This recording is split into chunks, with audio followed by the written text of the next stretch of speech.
દિવસ બાદ arts topper Ganesh કુમારનું કૌભાંડ સામે આવ્યું છે। ગણેશે બિહાર બોર્ડ સાથે છેતરપિંડી કરી છે। તેના પર ઉંમર છુપાવવાનો આરોપ છે। બોર્ડની તપાસમાં આ જાણવા મળ્યું છે। તેણે 27 વર્ષની અંદર 2 વાર મેટ્રિક અને ઇન્ટર પરીક્ષા આપી હતી। કૌભાંડ થયું હોવાની પુષ્ટિ થયા બાદ બોર્ડે તેને પોલીસના હવાલે કરી દીધો હતો। ગણેશ પોતાનું નામ અને જન્મ તારીખ બદલીને પરીક્ષા આપતો હતો, માત્ર પિતાનું નામ તે બદલતો નહોતો।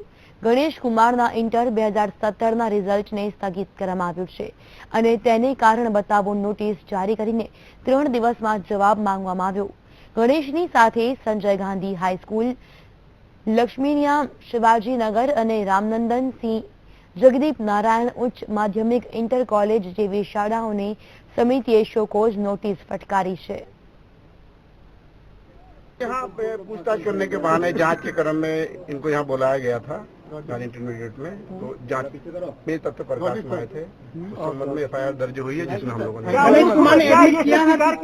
एडमिट किया। इन्होंने बताया कि इन्होंने पहले भी एग्जाम दिया था और उस संबंध में दस्तावेजी सबूत भी हम लोगों को मिले हैं इंटरमीडिएट से और फर्दर हम लोग इसमें अनुसंधान करेंगे। हमें कानून पर पूरी तरह से विश्वास है, भरोसा है कि जरूर गरीब वर्ग के लोग अगर ईमानदारी पूर्वक पढ़ाई लिखाई करके आगे बढ़ना चाहते हैं तो इस तरह से जो मीडिया वाले लोग परेशान करते हैं या इस तरह से फंस जाते हैं, ये अच्छी बात नहीं है। इससे क्या होगा, मनोबल टूट जाएगा और आने वाले दिन में पढ़े लिखे नौजुवक जो आज शिक्षित वर्ग के अंतर्गत आते हैं वो एक दिन बहुत बड़े आतंकवादी और माफिया बनेंगे और बस उस समय वो नहीं देखेंगे कि कौन क्या। बस आज जो लग रहा है कि शांत है, कुछ नहीं कर रहा है, कल वैसे ही लोग जो है सो बहुत बड़े आतंकवादी बनते हैं। अगर उसको गिरफ्तार किया जाता है तो कहीं ना कहीं वो बहुत परेशान वाला बात रहता है।